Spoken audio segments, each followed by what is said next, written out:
welcome back to the book. It's time to relax and enjoy some of the finest literature ever written. We're drawing close to the end of Phileas Fogg's journey, but of course the question remains, will he make it on time? If you're sitting comfortably, then I'll begin. Chapter 32, in which Phileas Fogg engages in a direct struggle with bad fortune. The China, in leaving, seemed to have carried off Phileas Fogg's last hope. None of the other steamers were able to serve his projects. The Paria, of the French Transatlantic Company, whose admirable steamers are equal to any in speed and comfort, did not leave until the 14th. The Hamburg boats did not go directly to Liverpool or London, but to Havre, and the additional trip from Havre to Southampton would render Phileas Fogg's last efforts of no avail. The Inman steamer did not depart till the next day, and could not cross the Atlantic in time to save the wager.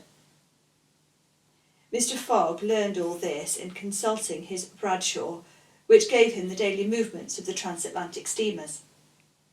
Passepartout was crushed. It overwhelmed him to lose the boat by 3/4 of an hour. It was his fault, for instead of helping his master, he had not ceased putting obstacles in his way.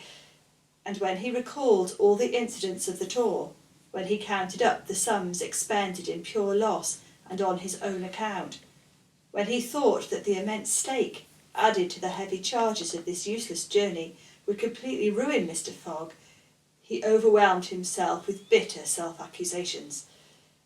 Mr. Fogg, however, did not reproach him, and on leaving the Cunard pier, only said, "We will consult about what is best tomorrow. Come."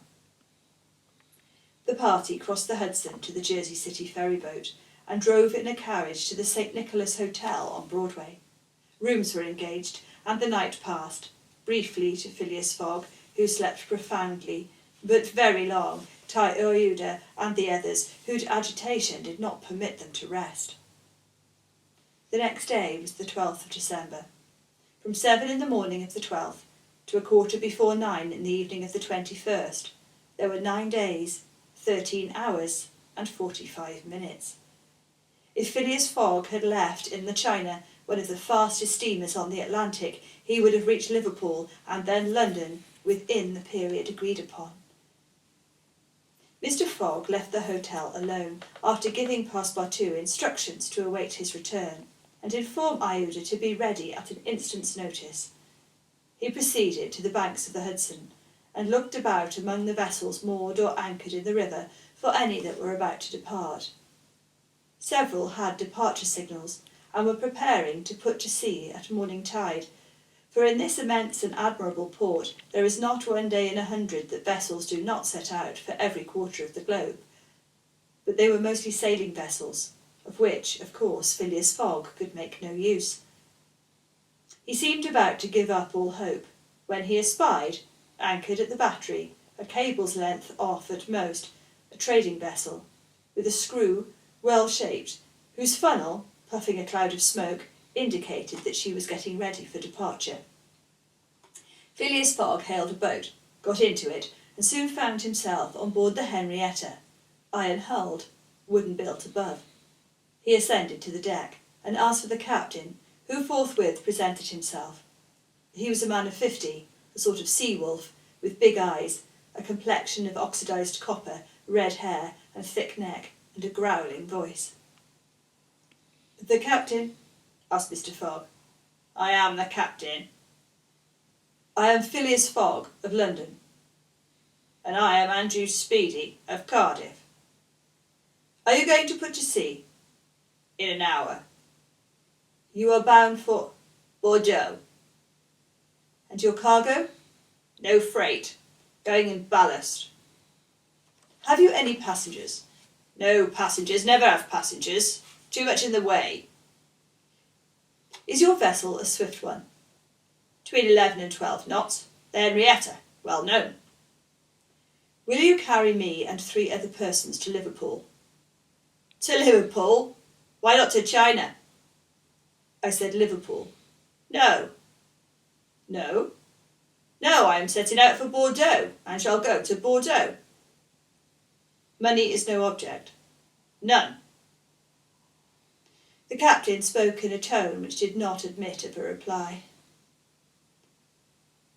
But the owners of the Henrietta, resumed Phileas Fogg. The owners are myself, replied the captain. The vessel belongs to me. I will freight it for you. No. I will buy it off you. No. Phileas Fogg did not betray the least disappointment, but the situation was a grave one. It was not at New York, as at Hong Kong, nor with the captain of the Henrietta, as with the captain of the Tankadere. Up to this time, money had smoothed away every obstacle. Now money failed. Still, some means must be found to cross the Atlantic on a boat, unless by balloon, which would have been venturesome, besides not being capable of being put into practice. It seemed that Phileas Fogg had an idea, for he said to the captain, "Will you carry me to Bordeaux?" "No, not if you paid me $200. "I offer you 2,000. "A piece?" "A piece." "And there are 4 of you?" "4. Captain Speedy began to scratch his head. There were $8,000 to gain, without changing his route, for which it was well worth conquering the repugnance he had for all kinds of passengers. Besides, passengers at $2,000 are no longer passengers, but valuable merchandise. "I start at 9 o'clock, said Captain Speedy simply. "Are you and your party ready?" "We will be on board at 9 o'clock, replied, no less simply, Mr. Fogg. It was 8:30. To disembark from the Henrietta, jump into a hack, hurry to the St. Nicholas, and return with Iuda, Passepartout, and even the inseparable Fix, was the work of a brief time, and was performed by Mr. Fogg with the coolness which never abandoned him. They were on board when the Henrietta made ready to weigh anchor. When Passepartout heard what this last voyage was going to cost, he uttered a prolonged "Oh!" which extended throughout his vocal gamut. As for Fix, he said to himself that the Bank of England would certainly not come out of this affair well indemnified. When they reached England, even if Mr. Fogg did not throw some handfuls of bank bills into the sea, more than £7,000 would have been spent. Chapter 33, in which Phileas Fogg shows himself equal to the occasion. An hour after, the Henrietta passed the lighthouse which marks the entrance of the Hudson, turned the point of Sandy Hook, and put to sea. During the day she skirted Long Island, passed Fire Island, and directed her course rapidly eastward. At noon the next day, a man mounted the bridge to ascertain the vessel's position. It might be thought that this was Captain Speedy. Not the least in the world. It was Phileas Fogg, Esquire. As for Captain Speedy, he was shut up in his cabin under lock and key, and was uttering loud cries, which signified an anger at once pardonable and excessive. What had happened was very simple. Phileas Fogg wished to go to Liverpool, but the captain would not carry him there. Then Phileas Fogg had taken passage for Bordeaux, and during the 30 hours he had been on board, had so shrewdly managed with his banknotes that the sailors and stokers, who were an occasional crew, and were not on the best of terms with the captain, went over to him in a body. This was why Phileas Fogg was in command instead of Captain Speedy, why the captain was a prisoner in his cabin, and why, in short, the Henrietta was directing her course towards Liverpool. It was very clear, to see Mr. Fogg manage the craft, that he had been a sailor. How the adventure ended will be seen anon. Iuda was anxious, though she said nothing. As for Passepartout, he thought Mr. Fogg's manoeuvre simply glorious. The captain had said, "between 11 and 12 knots," and the Henrietta confirmed his prediction. If, then, for there were ifs still, the sea did not become too boisterous, if the wind did not veer round to the east, if no accident happened to the boat or its machinery, the Henrietta might cross the 3,000 miles from New York to Liverpool in 9 days, between the 12th and 21st of December. It is true that once arrived, the affair on board the Henrietta, added to that of the Bank of England, might create more difficulties for Mr. Fogg than he imagined or could desire. During the first days, they went along smoothly enough. The sea was not very unpropitious. The wind seemed stationary in the northeast. The sails were hoisted, and the Henrietta ploughed across the waves like a real transatlantic steamer. Passepartout was delighted. His master's last exploit, the consequences of which he ignored, enchanted him. Never had the crew seen so jolly and dexterous a fellow. He formed warm friendships with the sailors, and amazed them with his acrobatic feats. He thought they managed the vessel like gentlemen, and that the stokers fired up like heroes. His loquacious good humour infected everyone. He had forgotten the past, its vexations and delays. He only thought of the end, so nearly accomplished, and sometimes he boiled over with impatience, as if heated by the furnaces of the Henrietta. Often, also, the worthy fellow revolved around Fix, looking at him with a keen, distrustful eye, but he did not speak to him, for their old intimacy no longer existed. Fix, it must be confessed, understood nothing of what was going on. The conquest of the Henrietta, the bribery of the crew, Fogg managing the boat like a skilled seaman, amazed and confused him. He did not know what to think. For, after all, a man who began by stealing £55,000 might end by stealing a vessel, and Fix was not unnaturally inclined to conclude that the Henrietta, under Fogg's command, was not going to Liverpool at all, but to some part of the world where the robber, turned into a pirate, would quietly put himself in safety. The conjecture was at least a plausible one, and the detective began to seriously regret that he had embarked in the affair. As for Captain Speedy, he continued to howl and growl in his cabin, and Passepartout, whose duty it was to carry him his meals, courageous as he was, took the greatest precautions. Mr. Fogg did not seem even to know that there was a captain on board. On the 13th, they passed the edge of the banks of Newfoundland, a dangerous locality. During the winter especially, there are frequent fogs and heavy gales of wind. Ever since the evening before, the barometer, suddenly falling, had indicated an approaching change in the atmosphere, and during the night the temperature varied, the cold became sharper, and the wind veered to the southeast. This was a misfortune. Mr. Fogg, in order not to deviate from his course, furled his sails and increased the force of the steam, but the vessel's speed slackened owing to the state of the sea, and the long waves of which broke against the stern. She pitched violently, and this retarded her progress. The breeze little by little swelled into a tempest, and it was to be feared that the Henrietta might not be able to maintain herself upright on the waves. Passepartout's visage darkened with the skies, and for 2 days the poor fellow experienced constant fright. But Phileas Fogg was a bold mariner, and knew how to maintain headway against the sea, and he kept on his course without even decreasing his steam. The Henrietta, when she could not rise above the waves, crossed them, swamped her deck, but passing safely. Sometimes the screw rose out of the water, beating its protruding end, when a mountain of water raised the stern above the waves, but the craft always kept straight ahead. The wind, however, did not grow as boisterous as might have been feared. It was not one of those tempests which burst and rush on with a speed of 90 miles an hour. It continued fresh, but unhappily it remained obstinately in the southeast, rendering the sails useless. The 16th of December was the 75th day since Phileas Fogg's departure from London, and the Henrietta had not yet been seriously delayed. Half of the voyage was almost accomplished, and the worst localities had been passed. In summer, success would have been well nigh certain. In winter, they were at the mercy of the bad season. Passepartout said nothing, but he cherished hope in secret, and comforted himself with the reflection that if the wind failed them, they might still count on the steam. On this day, the engineer came on deck, went up to Mr. Fogg, and began to speak earnestly with him. Without knowing why, it was a presentiment, perhaps, Passepartout became vaguely uneasy. He would have given one of his ears to hear with the other what the engineer was saying. He finally managed to catch a few words, and was sure he heard his master say, "You are certain of what you tell me?" "Certain, sir," replied the engineer. "You must remember that since we started we have kept up hot fires in all our furnaces, and though we had enough coal to go on short steam from New York to Bordeaux, we haven't enough to go with all steam from New York to Liverpool." "I will consider," replied Mr. Fogg. Passepartout understood it all. he was seized with mortal anxiety. The coal was giving out.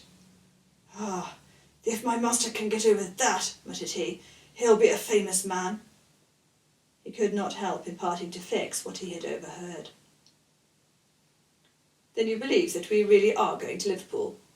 "Of course." "Yes," replied the detective, shrugging his shoulders and turning on his heel. Passepartout was on the point of vigorously resenting the epithet, the reason of which he could not for the life of him comprehend, but he reflected that the unfortunate Fix was probably very much disappointed and humiliated in his self-esteem after having so awkwardly followed a false scent around the world and refrained.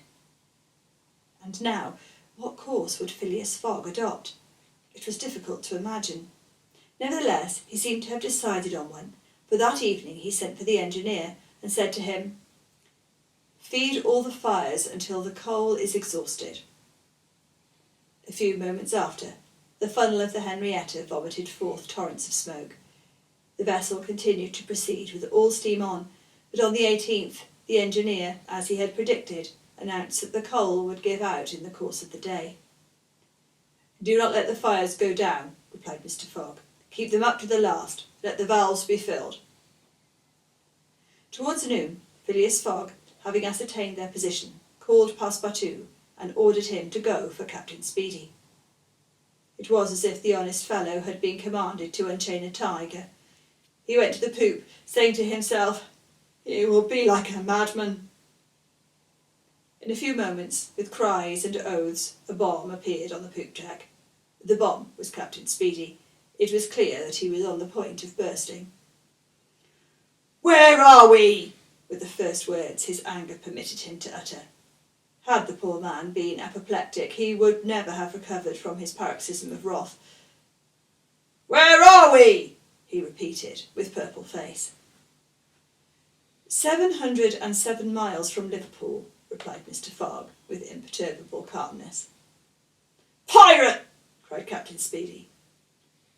"I have sent for you, sir." "Picaroon!" "Sir," continued Mr. Fogg, "to ask you to sell me your vessel." "No! By all the devils, no!" "But I shall be obliged to burn her." "Burn the Henrietta?" "Yes, at least the upper part of her. The coal has given out."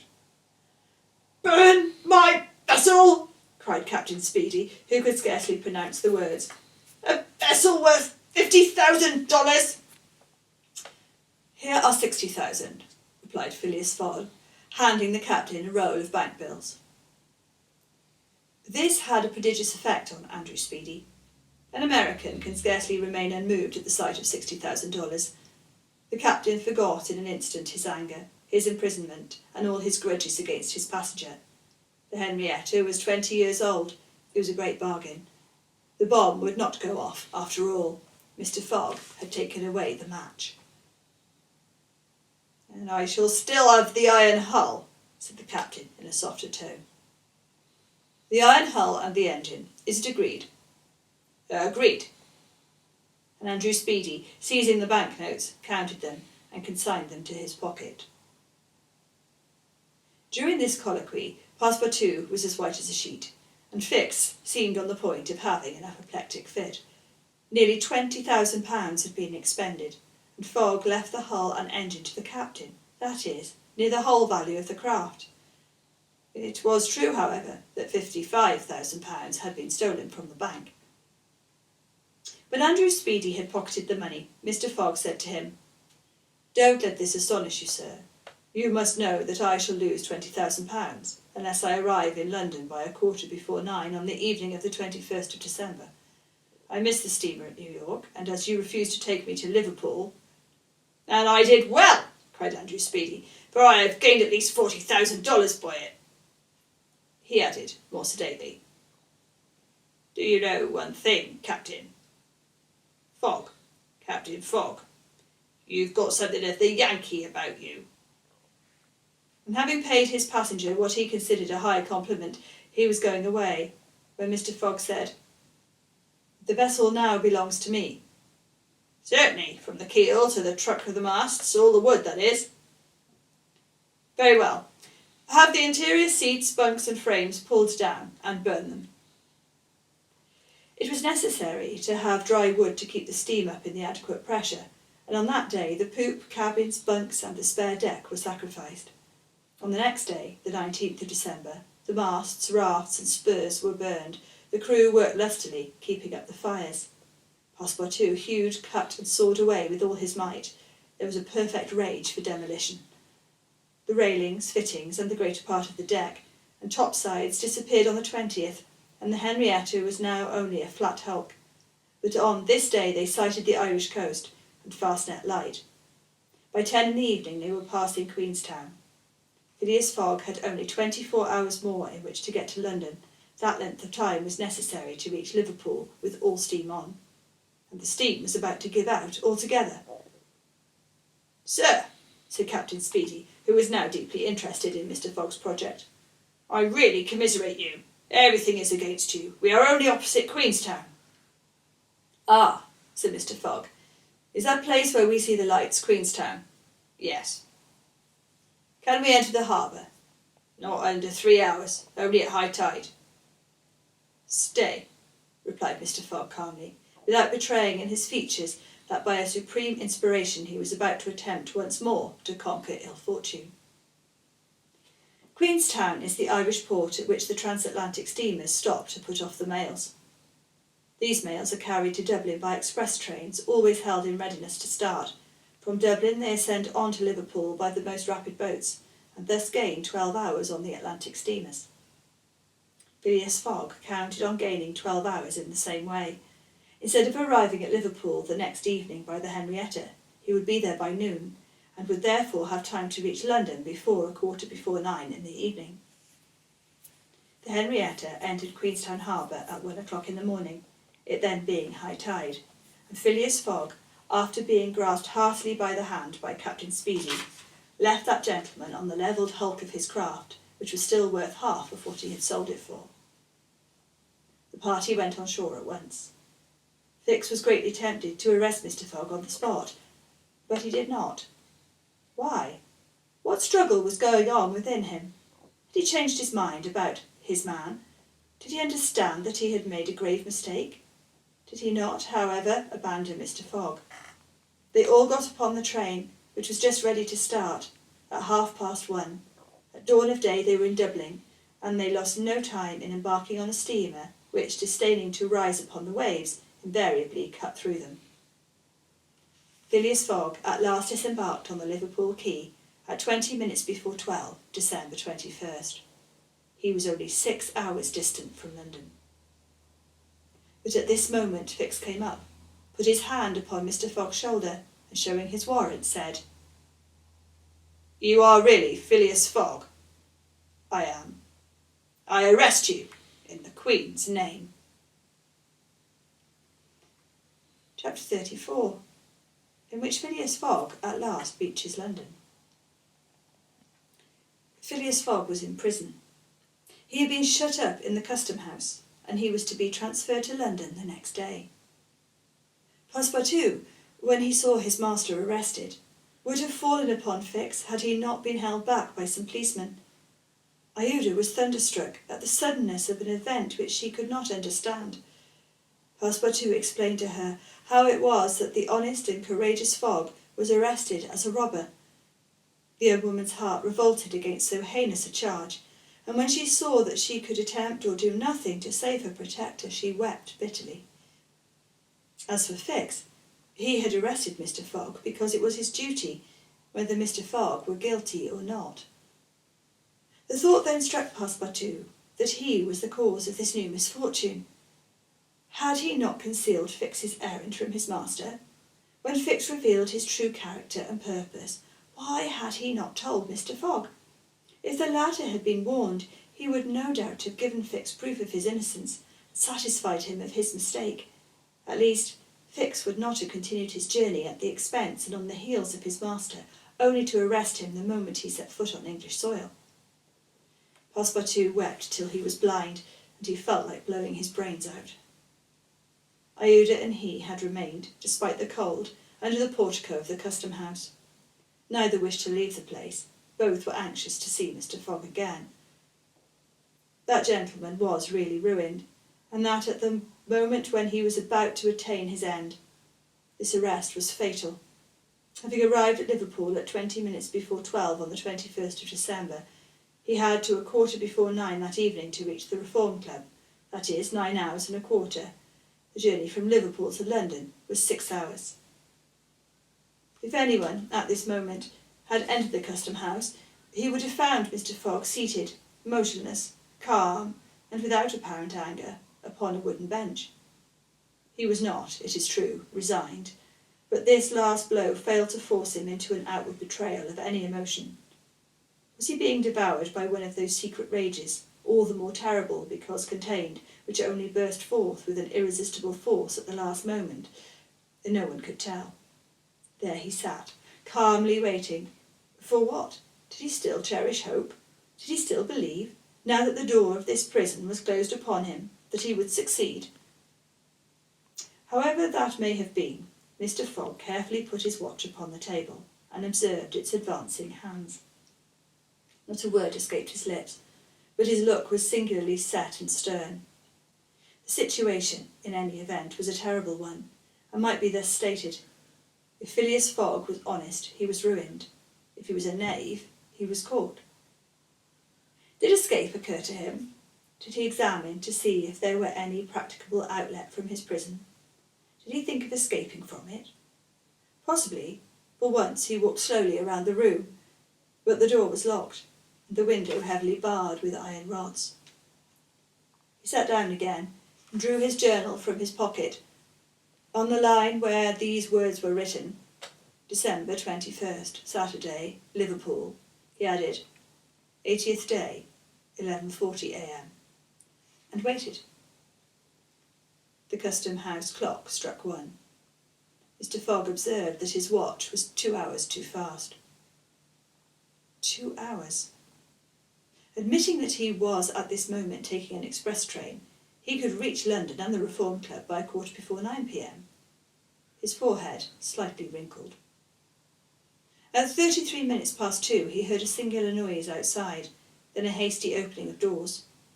Passepartout's voice was audible, and immediately after that of Fix. Phileas Fogg's eyes brightened for an instant. The door swung open, and he saw Passepartout, Iuda, and Fix, who hurried towards him. Fix was out of breath, and his hair was in disorder. He could not speak. "Sir," he stammered. Sir, forgive me. A most unfortunate resemblance. Robber arrested 3 days ago. You are free." Phileas Fogg was free.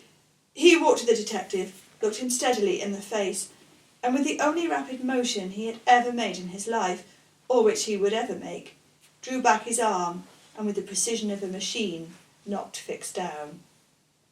"Well hit!" cried Passepartout. "Parbleu, that's what you might call a good application of English fists." Fix, who found himself on the floor, did not utter a word. He had only received his deserts. Mr. Fogg, Iuda, and Passepartout left the Custom House without delay, got into a cab, and in a few moments descended at the station. Phileas Fogg asked if there was an express train about to leave for London. It was 40 minutes past 2. The express train had left 35 minutes before. Phileas Fogg then ordered a special train. There were several rapid locomotives on hand, but the railway arrangements did not permit the special train to leave until 3 o'clock. At that hour, Phileas Fogg, having stimulated the engineer by the offer of a generous reward, at last set out towards London with Iuda and his faithful servant. It was necessary to make the journey in 5 hours and a half, and this would have been easy on a clear road throughout, but there were forced delays, and when Mr. Fogg stepped from the train at the terminus, clocks in London were striking 10 minutes before 9. Having made the tour of the world, he was behindhand 5 minutes. He had lost the wager. Thank you for listening. Do join me next time to find out how the story ends. Subscribe to the channel and you can also find out what we're reading next. I look forward to seeing you next time. Goodbye.